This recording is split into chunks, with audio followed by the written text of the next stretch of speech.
Welcome to This Explainer. Today, we're breaking down exactly how two guys dressed as fake cops managed to literally walk away with $500 million in art.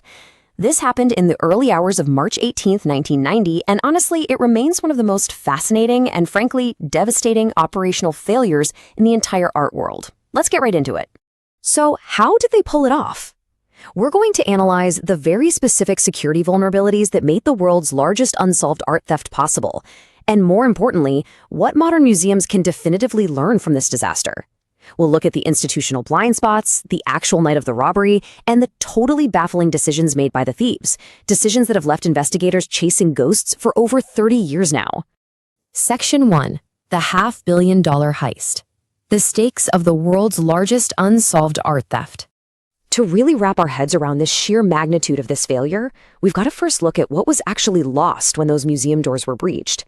The FBI estimated the value of the 13 stolen works at a staggering $500 million. I mean, that figure easily makes it the highest value museum robbery in history. And you have to remember, these weren't just any paintings. They were irreplaceable pillars of a collection curated by Isabella Stewart Gardner herself, meant to stay on permanent display exactly as she left them.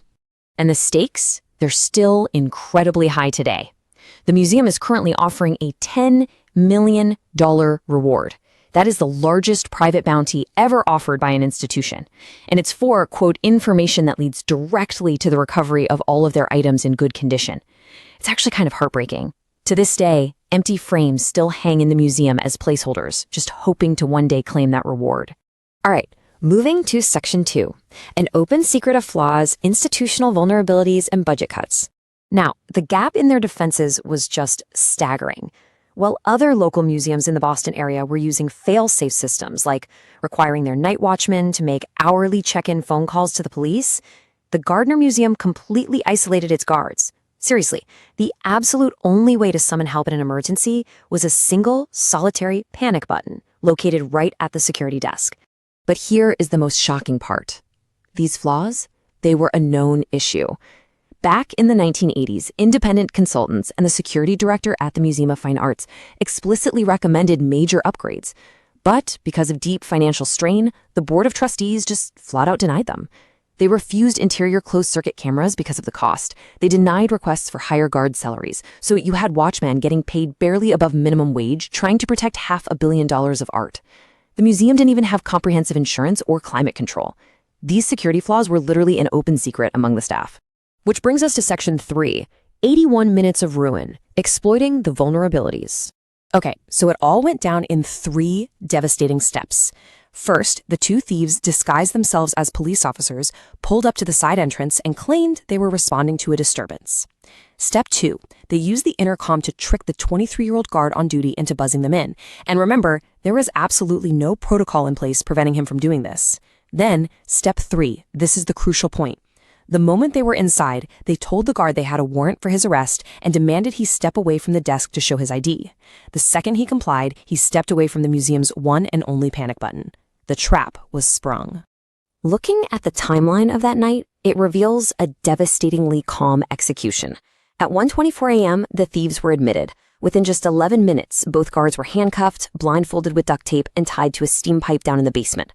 But check out 1:48 a.m. The thieves actually waited a tense 13 minutes before infrared motion detectors finally caught them entering the Dutch room on the second floor. Why the wait? Well, they were likely pausing to make sure no silent alarms had been tripped and that no real police were on the way.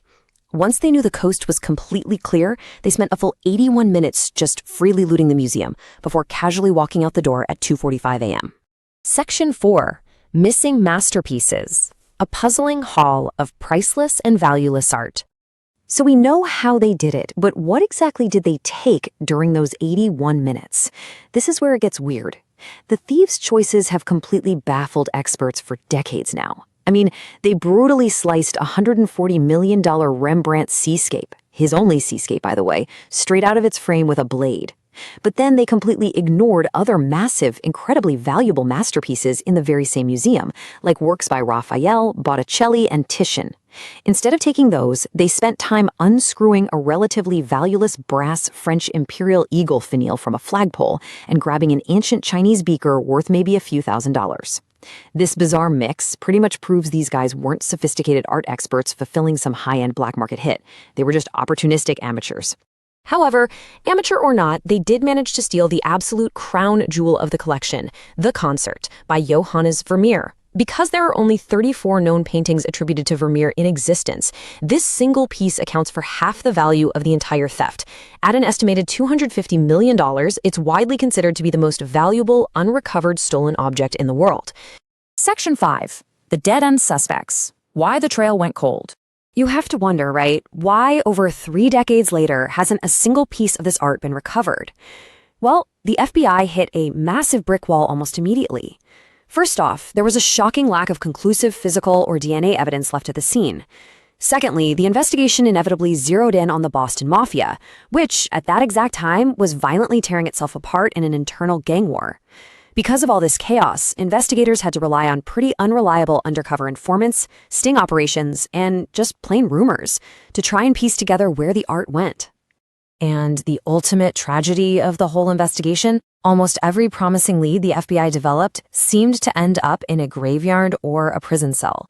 Bobby Donati, a mobster heavily suspected of organizing the heist to negotiate his boss's release from prison, was murdered in 1991. George Reisfelder, suspected of being one of the actual thieves, died that same year. Carmelo Merlino, a gang leader whose associates were heavily tied to the art, well, he died in prison in 2005. The people who most likely knew the real story took their secrets to the grave, effectively burying the whereabouts of the masterpieces with them. Finally, Section 6. Lessons in Museum Security, Actionable Takeaways from Historical Failure. You see, the Gardner heist isn't just a thrilling true crime mystery. It's a literal textbook case study in institutional vulnerability. Modern museums absolutely have to learn from these specific historical flaws. Step 1, you must implement fail-safe communications. A single panic button is just a single point of failure. Hourly check-ins with external authorities are a total necessity. Step 2, invest in interior surveillance. The Gardner board thought it was too expensive, and that choice left investigators with exactly 0 footage of the thieves inside the galleries. And step 3, enforce incredibly strict admittance protocols. Night guards should never, ever be empowered to open the perimeter to unexpected visitors, even those who look like law enforcement, without some kind of secondary verification. Looking back at those empty frames still hanging in Boston today, it really forces us to ask a difficult question.